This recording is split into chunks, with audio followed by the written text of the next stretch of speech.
welcome everybody. Really excited to see everybody for today's end of year celebration of all things GoGN throughout 2024 and as we look forward into 2025. As it says here, 10 years of helping Open Research Fly. Actually, it's 11, as we were just saying at the start of the call. So yeah, really excited to have another year of GoGN activities, which of course wouldn't be possible without you all. And so a massive thank you to everybody on the call and all our members and alumni and supporters for everything that you've done throughout this year and previous years to make the network what it is. And as we'll see through today's presentation, we've done some really amazing things this year as well with you all. So what we're going to cover today, we're going to give a little bit of a network overview and talk a little bit about where we're at as a network and a bit of a reminder as well as what we're about when we talk about GoGN, our kind of aims of the network, which I know you're probably all very familiar with, but you'd kind of check in to remind ourselves of those. We're then going to talk through the big events that we've had over the past year, and that includes OER 24, OE Global, which happened last month in Brisbane, and then some of the other events where we've had a GoGN presence at, and I know many of you as well have been involved in promoting GoGN as part of your presentations at conferences and other events as well. So a big thank you for that. We'll then move on and take a look at our ongoing work around equity, diversity and inclusion, and Karina will give an update of some of the great work that's been happening with regard to EDI, particularly in relation to our recent workshop in Brisbane. We'll then look at our publications and outputs. Rob will tell us a bit more about what's been happening and some of the things that some of you all have also collaborated on. And also we'll take a look at what's going forward as well into 2025. We'll take a look at our scholarship scheme and the current scholarships and what's happening at the moment and the opportunities to apply for round 3 before we look forward to 2025 and what some of the things that we've got planned for next year. So I wanted to start with a brief overview of the network, and this seems an obvious question here. What is GoGN? I think everybody on the call knows what the Global OER Graduate Network is about. But what I wanted to do here is really remind us of our kind of aims of the network and some of the things that we offer, just to kind of get us into the zone for what we're going to talk about for the rest of the presentation. So as you know, we're really focused on supporting doctoral researchers. You can see here, here's a nice photo of folks at our Edmonton workshop when we had our 10-year anniversary last year prior to OE Global, and we had a fantastic 2-day workshop where we had around 30 GoGN members and alumni get together in Edmonton in Canada. So we do this, as the photo shows, through having events, workshops, usually before big open education conferences, through scholarships, online events and other activities. We're also really focused on amplifying open education research and raising the profile of research into open education, so raising that profile of our memberships. And we do that in a few different ways, including some of the member research specials that we've had over the past few years, our scholarships, which we'll come on and talk about later today, and the fellowship scheme as well.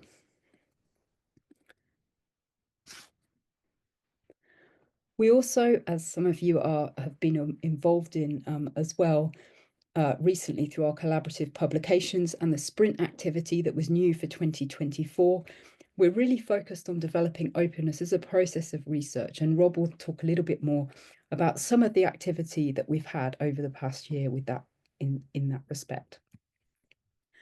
Last, but definitely not least, we have our work around promoting EDI in open education research. And Karina will talk a little bit more about this later. As some of you may be aware, our work currently is particularly focused in the Asia and Pacific regions. And this is really about kind of understanding better open education in different contexts around the world and how we can better serve our members and alumni in different places and spaces. So this work is really key to what we do as a network. So this was the team at the start of 2024. As many of you are aware, our previous director, Professor Martin Weller, retired from the Open University in June. Wanted to just say a massive thank you again for Martin's leadership since we began managing the network back in 2016, I think, time. Martin's leadership has really been incredibly important to the work that we've been doing, and he's greatly missed. So yeah, we were really, it's been a pleasure working with him over the past few years. Myself and Rob Farrow are now co-directors of the network going forward, and we've got a really fantastic team working alongside Karina, Kylie and Hannah. And you can find out more about the kind of transition which has happened from Martin leaving GoGN and the Open University in a blog post down below here, A Time of Transitions. But once again, just to say a really big thank you to Martin for all his leadership and guidance. And yeah, it's massively appreciated by us all. So thank you, Martin. Just to take us on now to an overview of the network and where we're at currently. As you can see here, we've got some lovely pictures again on the right-hand side, the bottom one from Edmonton again, and some others from some of the OER conferences, and a photo of the founder of GoGN, the late Professor Fred Mulder as well there. We started off with 52 members when the OU took on management of GoGN back in 2016 from the OU in the Netherlands. We now have almost 190 members and alumni currently, so that's an increase of 15 members over the past year. And these members and alumni are based at institutions in 29 countries around the world. Almost a third of our members are now alumni. So we've had a slight increase in alumni members over the past year. Obviously, we've had lots of fantastic people who have kind of successfully completed their PhDs and EdDs and are now kind of alumni of GoGN. We also have almost 30% of our members based in the Global South. So this is a huge kind of increase in members and alumni over the past few years. And we also, of course, have our wider kind of network of friends and experts, which numbers around 250, I think, people around the world with an interest in open education. So they could be supervisors, they could be master's students, practitioners, etc. So we do really have a wider network of people that are interested in what we do as a network and are supporting us and involved in our activities. This is hot off the press here. This is we have our own Google Scholar profile, as many of you know, and GoGN is making a significant contribution to research on open education. There are over 36,000 citations now of GoGN member and alumni research. That's increased actually that number by over 1,000 in the last month alone, since presenting at OE Global last month as well, which is fantastic. So yeah, congratulations to everybody on that achievement. I wanted to move now and look at some of the activities that we've had over the past year, and kick things off here with the GoGN workshop prior to OER 24. So this was back in Cork, Ireland. I know some of the people on the call as well today participated in that, which is really fantastic. You can see some lovely pictures here of people, and also find out on the QR code on the left-hand side, you can read some of our participant pieces around their experiences of being at the conference and the workshop. So we were hosted by Munster Technological University, so a big thanks to them and Alt for their collaboration here. We had 13 people at our GoGN one-day workshop, which was focused primarily around, after some icebreaker activities, around sharing research and really understanding more about what people are working on in that space. We also had really good representation of GoGN at OER 24. We had 12 GoGN alumni member and team presentations, people speaking across 17 sessions at the conference. So really good representation of GoGN at that event. We also had some really positive feedback as well from participants. I've got one nice quote here from someone talking about GoGN, how it feels like a home community to them, where they feel safe and confident, and how they appreciate the spirit of inclusiveness of the network. So this is really great to hear that the workshop and the activities that we do have a positive impact on our members. I now want to turn to the GoGN workshop prior to OE Global, which happened a month ago in Brisbane, Australia. We had some fantastic new images as well created by Brian for this. And we've got some lovely pictures here on the left-hand side of the workshop that we had. We had a 2-day workshop with around 13 to 15 members and alumni participating, along with some external guests as well. Day 1 was focused on sharing research and getting to know each other, and day 2 had an EDI focus, and Karina will tell us a little bit more about that later on today. But again, a really good representation of GoGN at this event. We had 21 members and alumni and the team speaking across 27 sessions at the conference. And you can see here on the right-hand side, some of our wonderful GoGN members and alumni who were at the OE Global Conference as well.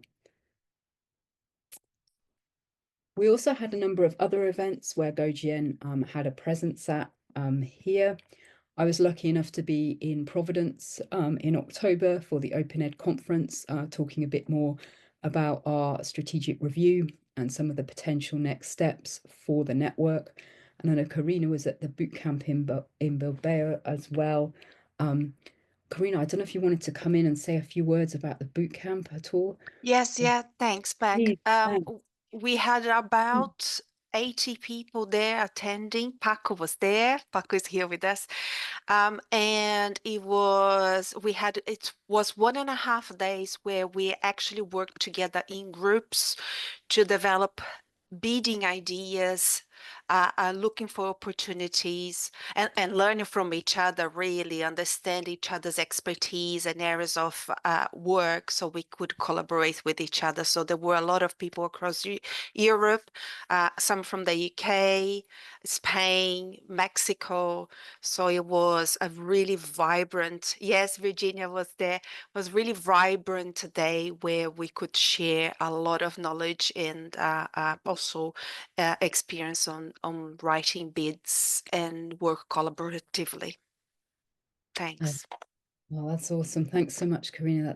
That's fantastic. And thank you to everyone who participated in any of our activities, workshops, or that we met at conferences or events over the past year as well. And a special thanks as well to OE Global for their collaboration and colleagues in Australia as well to make our participation in OE Global last month possible as well. It's really appreciated. And yeah, thank you to you all.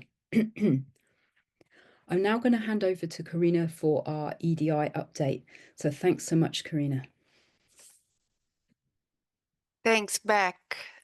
Just wanted to say the same message, the same feeling, share this feeling that Ada is sharing that with us. It's so nice to see the images of previous events when we were together.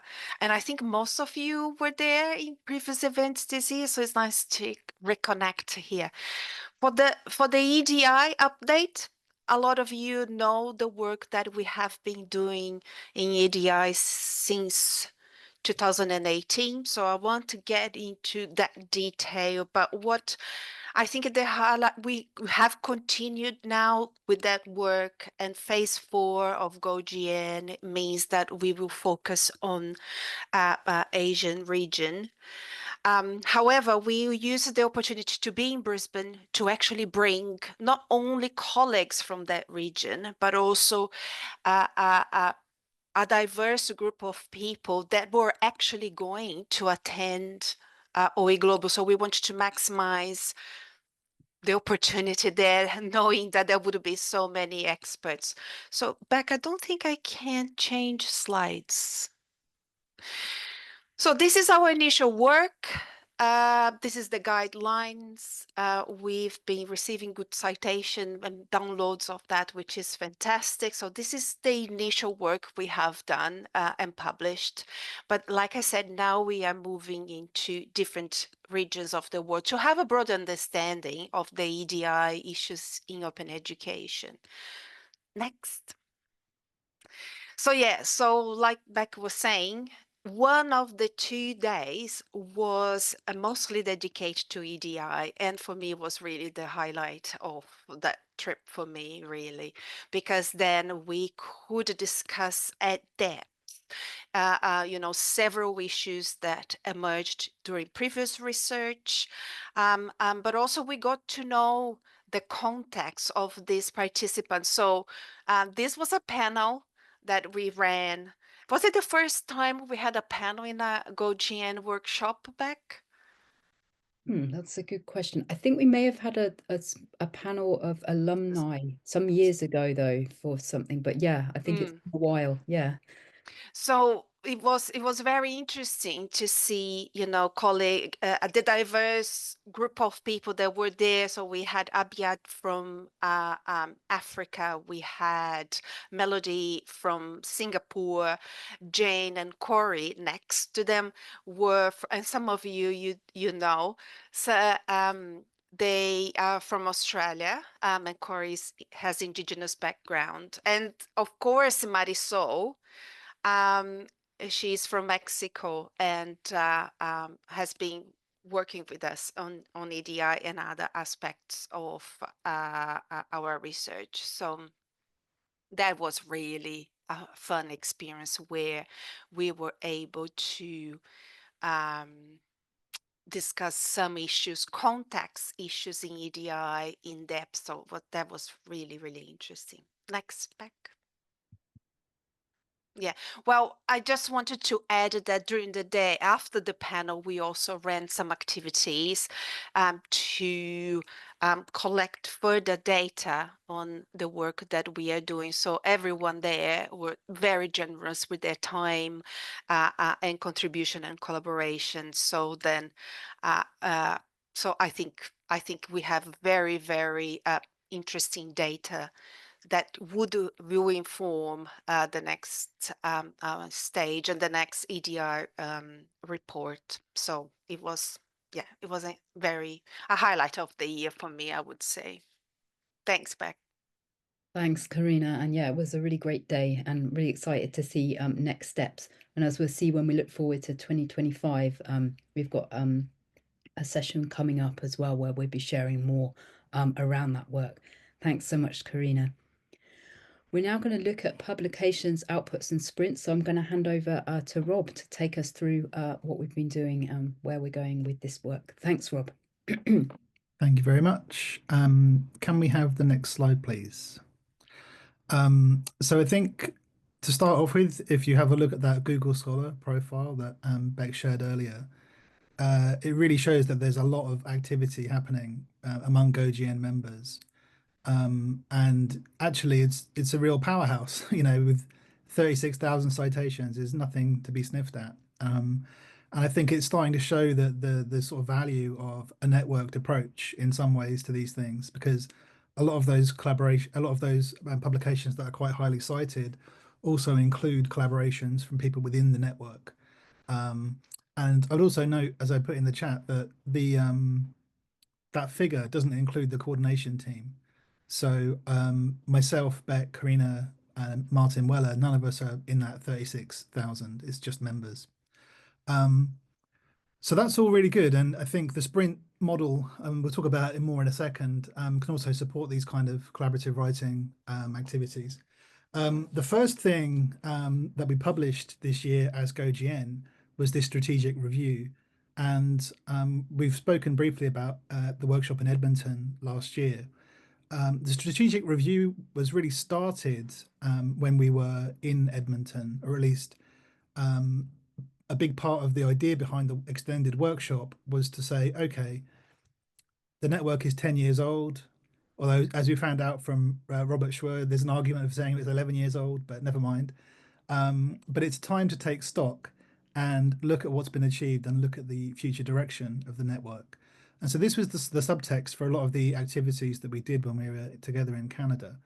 And actually, this ended up being quite a significant piece of work. But I feel like it was time well spent. And it let us, for the first time, capture a history of GoGN. So we were, and thanks to Robert Schwer for his insights on this, because he was able to reconstruct the first few years for us, and how GoGN came about, the initial conversations, the initial activities, all these kind of things. I think is really an important part of the whole thing. And in this document, we really said, okay, here's the first 10 years. These are the things that happened, and this is where we are now. Where do we want to go from here?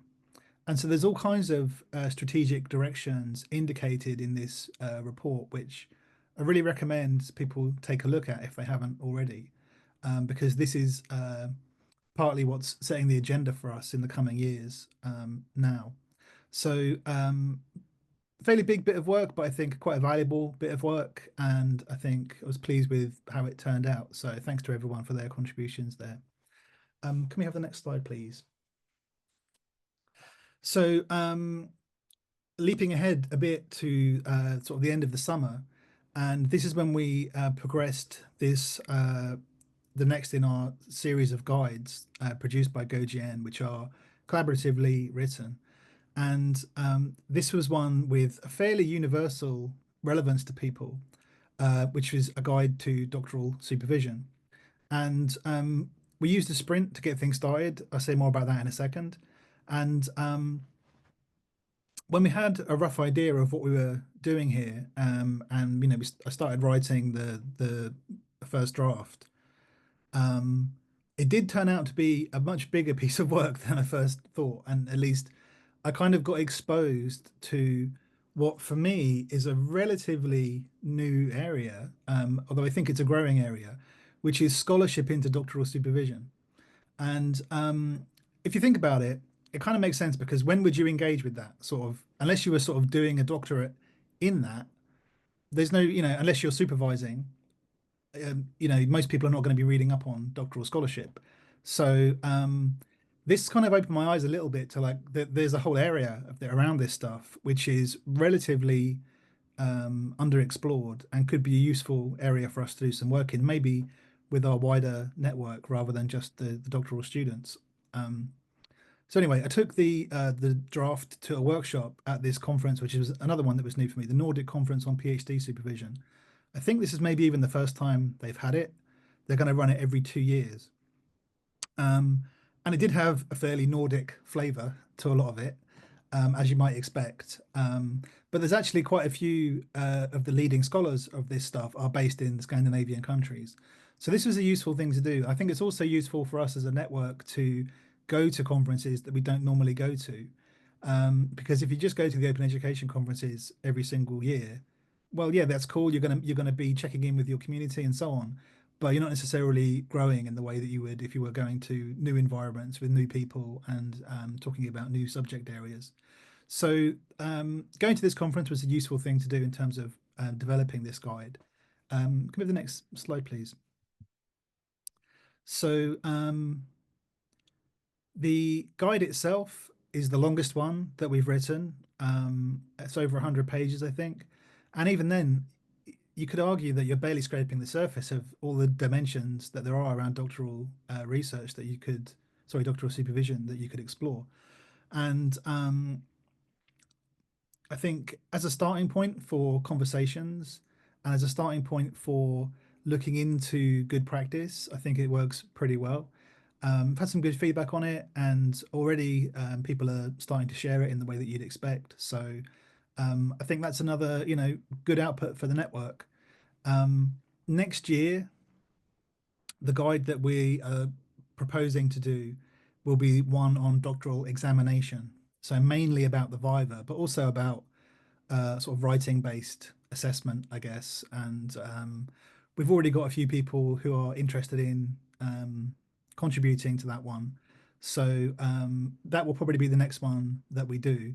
Obviously, we do have others. So if you've got strong feelings about what we should do next, then do drop us a line. but you can expect to see an invitation to participate sometime next year if you're interested in contributing to the next guide. Come to the next slide, please, Beck. So just a reminder that we have a series of these guides. They're all free and they're all openly licensed, and you're free to do whatever you like with them. Some of them are probably due a second edition, and we'll look at those as soon as we can. I certainly think the Research Methods Handbook could be updated, and I think, you know, in some ways that's still the most popular of all the guides, and it has the sort of the widest relevance outside the network. But it's proving to be quite a nice little collection of resources. Come to the next slide, please. Just a reminder that the most of these are consolidated into the Open Research Handbook if you just want one thing to download. And the doctoral supervision guide will get integrated into that at some point. Maybe when we do second editions of some of the other stuff, we'll revise and update the main handbook. Thank you. Come to the next slide, please. So just a bit about the sprint concept. So if you followed the blog or you took part in the sprints earlier in the year, then what we're really trying to explore with this concept was the idea of how do we harness the resources that we have in the network? How do we coordinate people around particular things, but sort of quickly and with sort of clear end goals for what we're trying to achieve through that? And I'm going to write another blog post, I think, which has been on my list for a while, which is sort of looking back over the activities that we've done under the kind of sprint banner in this year. But I'll say a little bit about what we've done with the next slide. So earlier in the year, we had this open educational practices for artificial intelligence and education concept. And the idea with this was it was supposed to be originally, you know, I think something like a couple of weeks or maybe a month. I think then it got extended to 6 weeks. And then it kind of got quite sprawling and kind of, you know, difficult to contain because people were just genuinely interested in all different aspects of AI. And we knew that, and that's partly why we proposed it as a subject. But while I think we got quite far in terms of building up our own understanding around it, I think because we didn't really have a clear end goal in mind for it, it kind of got a little bit uncontained. And in the end, I think it wasn't really a sprint anymore. So one of the sort of learnings from that initial one, even though some good kind of collaborations and some good work has come out of that, I think the sprint model works best when it's relatively contained and has a clear objective. Later in the year, we did a sprint around the internationalization at a distance paper, which Helen de Ward is leading on as part of her scholarship work. And this worked pretty well in terms of just gathering data, you know, just getting people to share stuff, working up a draft. When you have more people and you have more resources, it's much easier to get these things done quickly. And I think that's the kind of sprint model that we're, you know, most interested in exploring going forward. And there could be shorter and longer versions of that. And it could just be someone's got a question, someone's got something they need to get solved this week. How can we get the resources and the attention of the network onto that? But I think writing projects is one where is particularly relevant going forward. And some of this also relates back to this strategic review where you could say, well, how do we make the most of the fact that the network has got to the size that it has? It's not necessarily the same thing as a network where there's 20 people and they all know each other, right? It's getting bigger and it's getting more complex, but it's also building capacity in a meaningful way. So how do we make the most of that? With the supervision guide, I think we'd kind of refined it a bit more. We knew with the supervision guide already kind of how these guides work when you're putting them together. So, but we still have this, you know, same sprint idea. You know, we're coordinating people. We're trying to all kind of, you know, march in step with each other so that we can actually achieve things more quickly because we've got a network, right? Because we are coordinated. And so I'm very interested in feedback around the sprint concept and whether it's, you know, the right thing going forward. I think it's still got some potential. I think we can maybe give a bit more guidance around how it works best, making it focused, making it shorter, making it have a specific objective and these kind of things. So I think we'll definitely keep it going forward, but definitely interested in anyone's feedback on that. Cover the next slide, please. So yeah, so the question for members is really, how could you use a sprint? Another way of putting that is to say, how could you use the network? How could the network support what you're doing? And can we organize a sprint around that so that it's a kind of contained and focused use of everyone's energy? But the flip side of that is, how can you contribute to what other people are doing? And that's just as important a part of this. And I think we can describe and elaborate all this as open practice as well. So I think it's entirely consistent with the idea of, you know, what we're doing as open practitioners, and the idea of the GoGN as a network that supports practice. So have a think about that in the future and think about whether there's anything the network can do, even if it's quite a small thing, over the next year that's coming. Thank you. Thanks so much, Rob. I wanted now to move on and talk a little bit about the scholarship activity that we started back in January of this year. So this is a new scheme that we've introduced. Some of you may be familiar with the fellowship scheme that we had a few years ago to support alumni. This scholarship scheme is open to both our alumni and our current doctoral researcher members of GoGN. So open to our kind of core membership. We've already had 2 rounds of the scholarships already. We'll be announcing our round 2 awardees shortly, so watch this space. So round 3 is currently open at the moment, and you can apply on the QR code down on the right-hand side, and also on the left-hand side, on the top right-hand side. Find out more about the scholarships more generally. We've got a number of blog posts that will be coming out shortly, and you can read, as you'll see in a moment. I'll introduce our round 1 scholarship awardees, but you can read a blog post, some of the blog posts from folks, and find out more there. So this is a competitive process.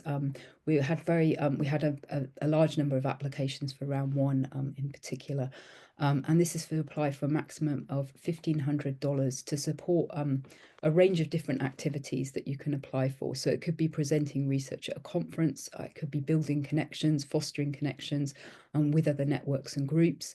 For alumni, it could also be targeted research around on open education topics. So full details can be found on the QR code on the bottom right hand side there.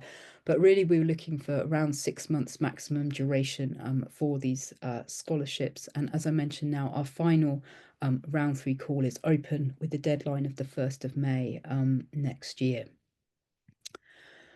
As I mentioned, we've awarded, this is our round 1 scholarship awardees. So some of you may have read our blog post a few months back introducing Abiad, Helen and V, who are conducting work in 3 different areas. As you can see here, Abiad is run a couple of workshops already in Kenya to support postgraduate students around open education. He'll be running a couple more in December, and you can read out the blog post that he wrote about his earlier workshops over on the GoGN website.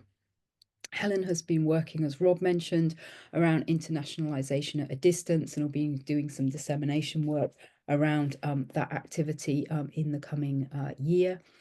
And then V as well here has been raising awareness of open education in Vietnam. V participated in August in a symposium on Global South studies in Vietnam, and presented there on her work and the network.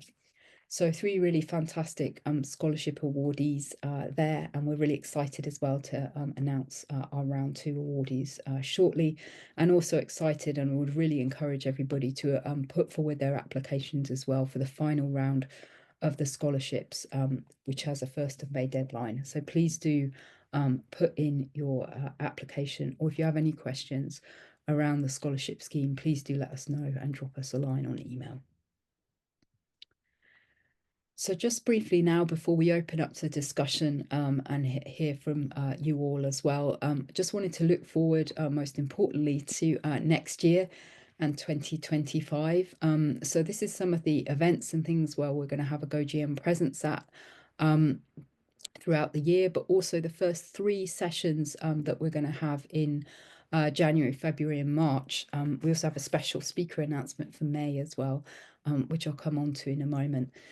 So we're going to kick off in January with a drop-in session. We haven't had one of these for a little while, so it'll be an opportunity to come and informally chat with us. If you have questions about your research, or you want to ask us a question, or you've got feedback or a comment, then the team will be on hand towards late January during that hour or so. So we do hope you'll be able to join us then. February, as we saw earlier, Karina gave us a fantastic update around the EDI work that's been happening over the past year, and particularly in Brisbane last month at the GoGN workshop.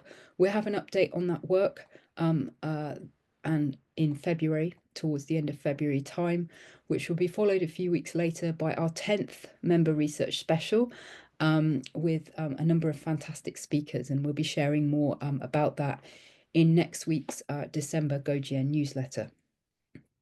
You can see throughout the year here as well, we've got OTESA coming up, I think it's in June, PCF 11 as well in September, and then OpenEd in October, and also the OE Global regional events that are going to be taking place later on in 2025.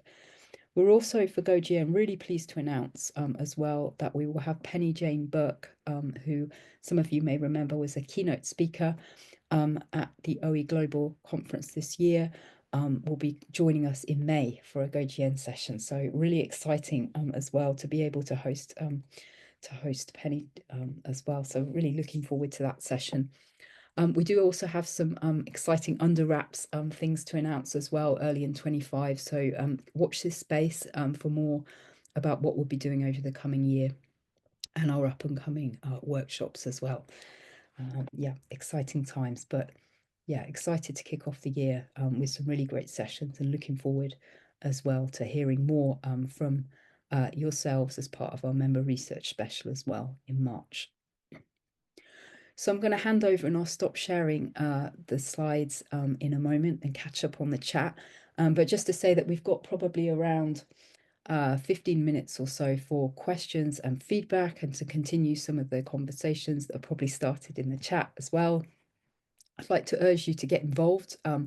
Hopefully I know lots of people on the call today have been involved in the activities that we've talked about today, the workshops, the collaborative outputs, the sprints. You know, it's been really fantastic, and we wouldn't be GoGN without you all contributing and getting involved with what we do. So a really big thank you from the whole team for everything that you all do as part of GoGN. It really is appreciated. You can find out more about GoGN on the QR code here. And just to say a really big thank you from us all for everything that you've done over the past year. And yeah, wish you a really restful break and wonderful 2025. So I'll stop sharing now, and then we'll open up for discussion. Thank you.